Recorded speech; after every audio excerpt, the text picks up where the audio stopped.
మోకాళ్ళ నొప్పులు, disc problems లాంటి అన్ని సమస్యలకు సంప్రదించండి Homeocare international world class homeopathy 9001175550.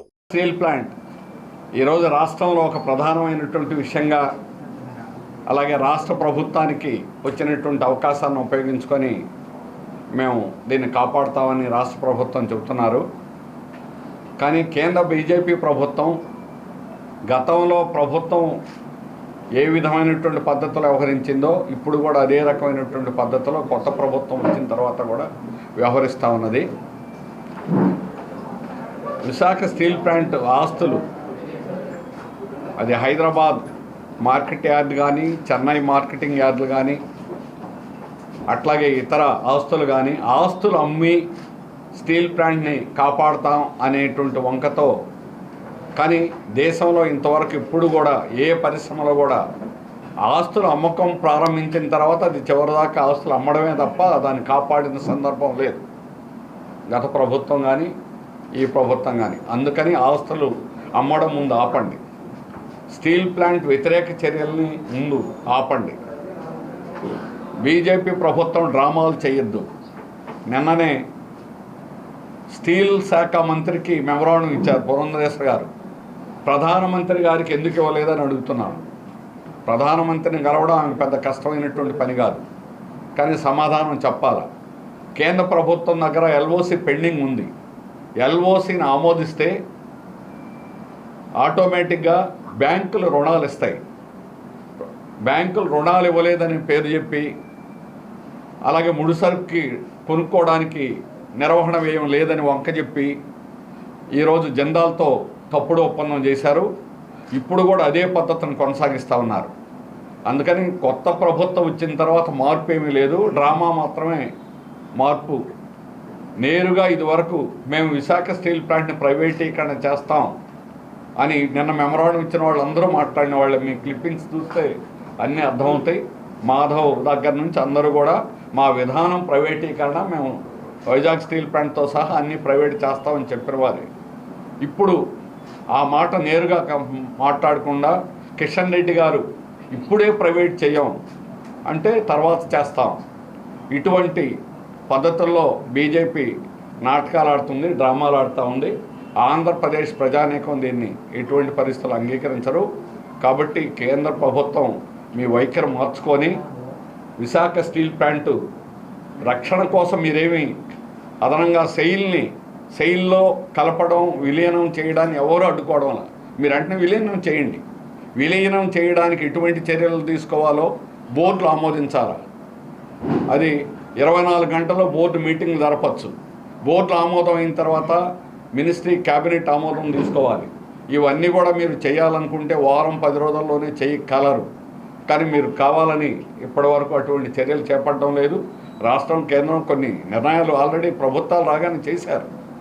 ఇంత అత్యంత ప్రయారిటీగా ఉండి తేలిగ్గా చేయగలిగినటువంటిది మీరు అదనంగా డబ్బులేం పెట్టక్కర్లా. విలీనం చేస్తే మనకు సొంత గన్నులు ఎలాగా మీరు ఇవ్వడం వల్ల సెయిల్కి 200 సంవత్సరాలకు సరిపడా సొంత గన్నులు ఉన్నాయి.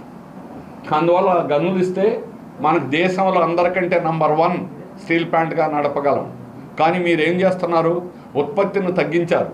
గత సంవత్సరం ఉత్పత్తిని తగ్గించి 40% పైగా బ్లాస్ట్ ఫర్నెస్ 3ని 14 మాసాలు పూర్తిగా మూసేసి 4,000 కోట్ల నష్టం రప్పించారు. ఈ సంవత్సరం కూడా అదే పని చేస్తున్నారు. ఈ విధంగా చేసి సెయిల్ కూడా మేము దీంట్లో మెర్జి చేసుకోము, ఇంత నష్టాల్లో ఉన్నది అని ఏదో వంక చెప్పి మళ్ళీ దీన్ని వెనక్కి నెట్టాలనేటువంటి కుట్ర తప్ప ఇంకొకటి కాదు. అందుకని ఇట్లాంటి కుట్రలు చేయొద్దు, నిజంగా నిజాయితీగా పనిచేయండి. జిందాల్తో తీసిన తప్పుడు ఒప్పందాన్ని రద్దు చేయాలి. జిందాల్ నాసిరకం, అత్యంత లోయెస్ట్ క్వాలిటీ, ఎందుకంటే ఉత్పత్తి రాకూడదు, ఉన్నది క్వాలిటీ దేశంలోనే మనకు నంబర్ 1 అనే క్వాలిటీలో ఉంది. అందుకని ఆ క్వాలిటీ పేరుని చెడగొట్టాలి. అందుకని ఇక్కడ దగ్గరుండి జిందాల్ ఇంట్రెస్ట్గా ఉన్నటువంటి పార్టీ, అదాని ఇంట్రెస్ట్గా ఉన్న పార్టీ. అందుకనే గంగవరం పోర్ట్ నుంచి 36 రోజులు మనకి ముడిసరుకు రాకుండా చేసి అదాని కూడా కావాలని. కాబట్టి ఈ ప్రైవేట్ యాజమానులు అందరూ, ముఖ్యంగా జిందాల్, అదాని ఇద్దరు కేంద్ర ప్రభుత్వంతో ఈరోజు ఇద్దరు కుమ్మక్కయ్యే విశాఖ స్టీల్ ప్లాంట్ని దెబ్బతీసేటువంటి ప్రయత్నాలు చేస్తున్నారు. ముందు విశాఖ స్టీల్ ప్లాంట్కి హాని చేసేటువంటి పనులు ఆపాలి, విరమించుకోవాలి. విశాఖ వ్యతిరేకమైనటువంటి చర్యలని నిలుపుదల చేయాలి. అమ్మకాలు అనేటువంటిది ఆపాల. ఆ విధంగా ఉత్పత్తిని పూర్తి సామర్థ్యంతో నడపాలి. 120% కూడా కొన్ని డిపార్ట్మెంట్ తీసిన శక్తి విశాఖ స్టీల్ ప్లాంట్ ఉంది. బ్లాస్ట్ ఫర్నేస్ 110-120% దాకా ఉత్పత్తి సాధించింది. కానీ ఈరోజు కావాలని మీరు మూసేసి ఒక ఫర్నేస్ ఇప్పుడు నడవడంలా జిందాల్ వాడికి ఒక ఫర్నేస్ ఇచ్చిన తర్వాత ఇంకొక ఫర్నేస్ ఆపేశారు. ఏమిటి లాభం? అందుకని 3 ఫర్నేస్లు నడపాలి. దేశంలో అత్యంత అందరికంటే కూడా సమర్థవంతంగా నడపగలిగినటువంటి శక్తి కలిగినటువంటి ఆఫీసర్లు ఉన్నారు.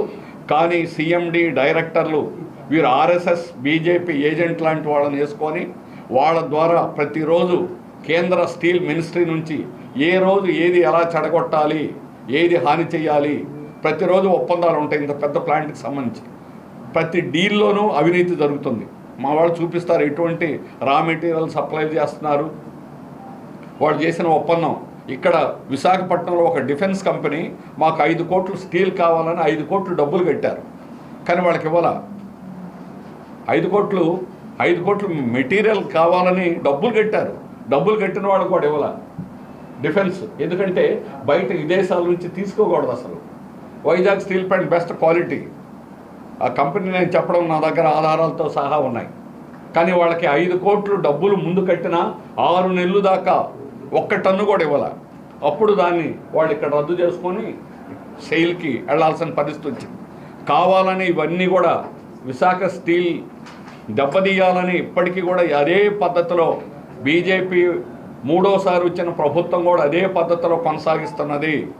మీ చర్యలు విరమించుకోకుండా దీన్ని పూర్తిగా నష్టాల్లోకి నెట్టి ఇంకా దీన్ని నడపలేం అని అనిపించాలనే ప్రయత్నం చేస్తున్నారు. ఇది రాష్ట్రానికి, ఈ రాష్ట్రంలో ఉన్నటువంటి ఏకైక భారీ పరిశ్రమకి తీవ్రమైనటువంటి హాని జరుగుతుంది. ఆంధ్రప్రదేశ్ ఈరోజు చాలా అడ్వాంటేజ్లో ఉంది. ఆంధ్రప్రదేశ్ ప్రభుత్వానికి అడ్వాంటేజ్ ఉంది. చంద్రబాబు నాయుడు గారు మాకు ఇచ్చినటువంటి లేఖ ఆయన మా యూనియన్కి అడ్రస్ చేసి పోరాట కమిటీ మీరు పోరాడండి, మీకు సంపూర్ణమైనటువంటి మద్దతు తెలియజేస్తాం అని చెప్పి వారు ఇచ్చినటువంటి లేఖ ఉంది. దానిలో కూడా అప్పుడున్న ప్రభుత్వాన్ని మీరు లీడ్ చేయండి, మీరు నాయకత్వం వహించండి అన్నారు. మేము అదే కోరుతున్నాం. మీరు ఈరోజు నాయకత్వం వహించండి. నాయకత్వం వహించడమే కాదు, నాయకత్వం వహించి దీన్ని సమర్థవంతంగా సాధించగలిగినటువంటి శక్తి మీకు ఈరోజు ఉంది. కింగ్ మేకర్గా మీకు రాష్ట్ర ప్రజలు, దేశ ప్రజలు కూడా అటువంటి అవకాశం కల్పించారు. దాన్ని ఉపయోగించుకొని విశాఖ స్టీల్ ప్లాంట్ని కాపాడాలని చెప్పేసి కోరుతున్నాం. మరిన్ని వీడియోస్ కోసం ఛానల్ ని సబ్స్క్రైబ్ చేయండి. లేటెస్ట్ అప్డేట్స్ కోసం వాట్సాప్ ఛానల్ ని ఫాలో చేయండి. అండ్ లింక్ డిస్క్రిప్షన్ లో ఉంది.